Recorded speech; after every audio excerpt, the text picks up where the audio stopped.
This video is about properties of parallelograms.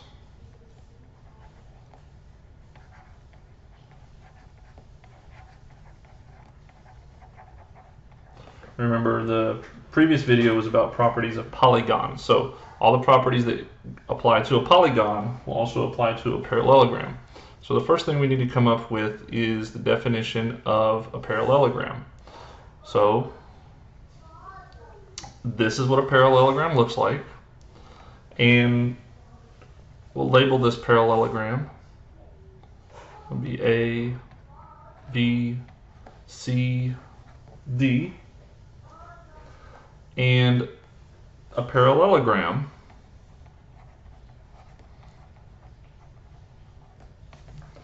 is defined as a quadrilateral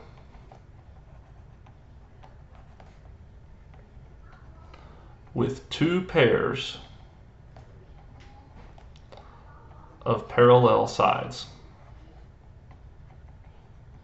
Okay, so we're going to learn some properties of parallelograms in a minute, but those are not the definition. This is the definition of a parallelogram.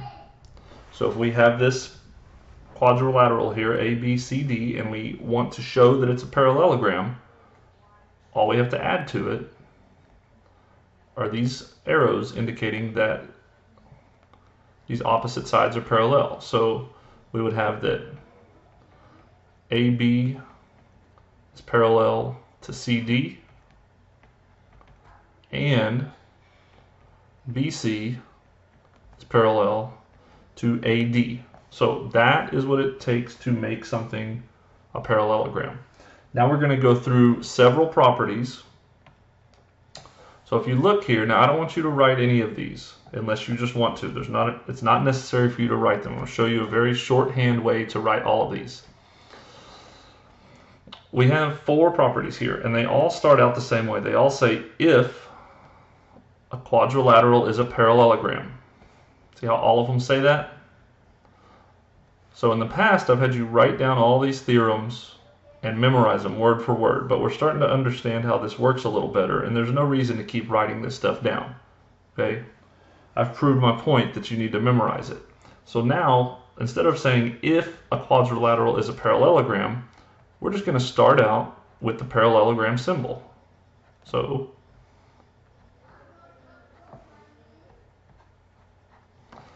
and if you remember, we've talked about saying if something, then something, and shortening that by putting the if part, an arrow, and the then part. So we can take the hypothesis, symbolize it somehow, put an arrow, and then put the conclusion. So if we have a parallelogram, then opposite sides are congruent. And that's a property of parallelogram. So if I look over here at my parallelogram, ABCD, and if it's going to be a parallelogram, it really needs to have my parallel line symbols. If I look over here, opposite sides are congruent. That means that AB is congruent to CD, and BC is congruent to AD. So this is our property. So the conclusion we can draw is that AB is congruent to CD, and BC is congruent to AD. All right, our next property says that if a quadrilateral is a parallelogram, then its opposite angles are congruent. So we're going to write, if it's a parallelogram, then opposite angles are congruent. So I go over to my picture. Again, I need to put in my parallel line marks because I'm saying that it is a parallelogram. And if that's the case, then the opposite angles are congruent.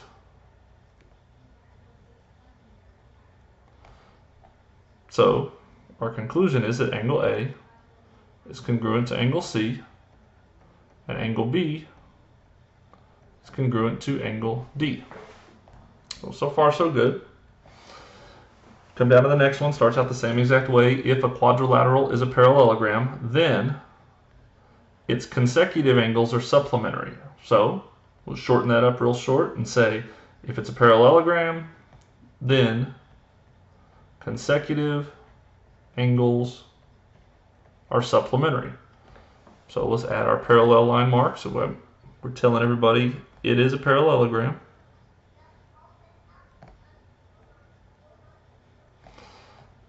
And now, the consecutive angles being supplementary. That's something that may not be super obvious to you. So I'm going to go ahead and mark the congruent angles like we had. Just like the previous picture, I want to come up with something about these consecutive angles that I'm claiming to you are supplementary to each other. So if you remember back to when we did pictures like this, do you remember that this angle and this angle were called same side interior angles? Remember, they're same side interior angles. Well, that's basically what angle B and angle A are. If we just add in another parallel line, now we have our parallelogram right in the middle. So we could have also just extended these lines.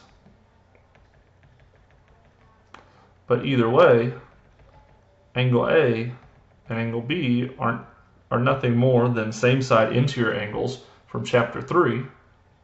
So we can say that they're supplementary. So the measure of angle A plus the measure of angle B equals 180 degrees. But we could do that all the way around this triangle, right? We could do the measure of angle B plus the measure of angle C equals 180 degrees. Measure of angle C plus the measure of angle D equals 180 degrees. And even the measure of angle D all the way back around plus the measure of angle A also equals 180 degrees. And that's just way back when we learned this. Remember, we have parallel lines. If we have an acute angle and an obtuse angle, they're supplementary. Up here, if we have two acute angles, they're congruent. Or here we have two obtuse angles, they're congruent. So kind of interesting stuff, but it's not that complicated once you connect all the pieces from all the stuff you've learned. Last one says, if a quadrilateral is a parallelogram, then its diagonals bisect each other. So we're going to say, if something's a parallelogram, then the diagonals bisect each other. Okay, so each other. So let's go around and set up our parallelogram. Mark all our parallel lines. And then we're going to add in our diagonals. And I'm going to do this with a little tool to make a nice straight line. So there's one. And I'm going to add in the other one.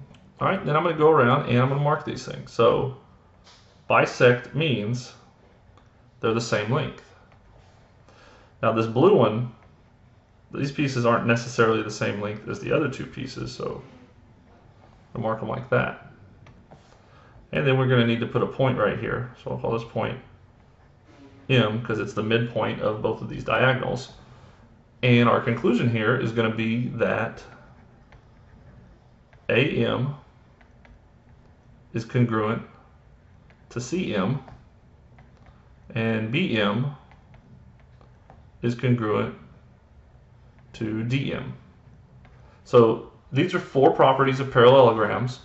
Along with the definition you learned, these are all things that can be used in a proof, or if you're just trying to justify that something is a parallelogram or that some lines are parallel.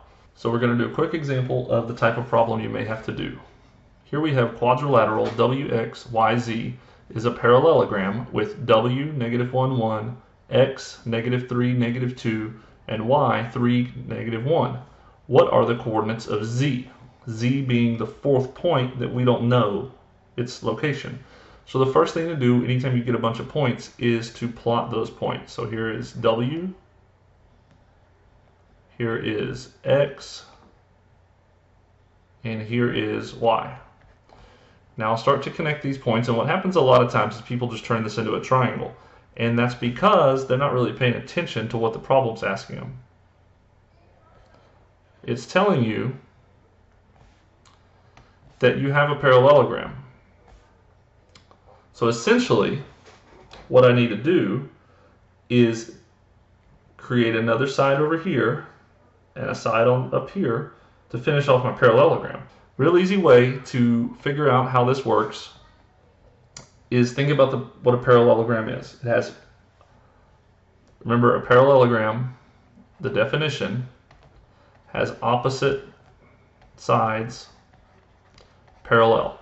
So the first thing I need to do when I start talking about parallel is start thinking about slope. So my slope for this side is 1, 2, 3, 1, 2. So for this side, my slope is up 3 over 2. And then I come down here and check my slope here. It's up 1, 1, 2, 3, 4, 5, 6. So this slope is up 1 over 6. So I basically just need to follow these slopes to connect my other side. So from this point, I'm going to go up 1 over 1, 2, 3, 4, 5, 6. And then from this point, I'm going to go up 3, 1, 2, 3 over 2. And I'll land that on the same point both times. That means I've got the slopes right. Now, is that the point I need to end on? Well, if you went up 3 and over 2, and then from here you went up 3 and over 2,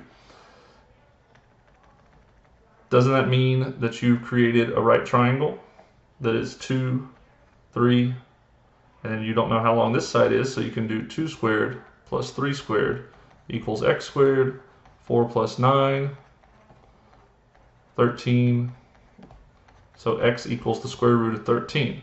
So that means this distance is the square root of 13, but this distance right here is also the square root of 13, right? Because it went up 3 over 2.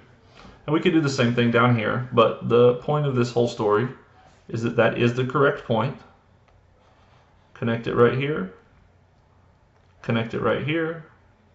I got my perfect parallelogram. The coordinates here are 1, 2, 3, 4, 5, 1, 2. So 5, 2 are the coordinates of Z. So write down any questions you have and bring them with you tomorrow.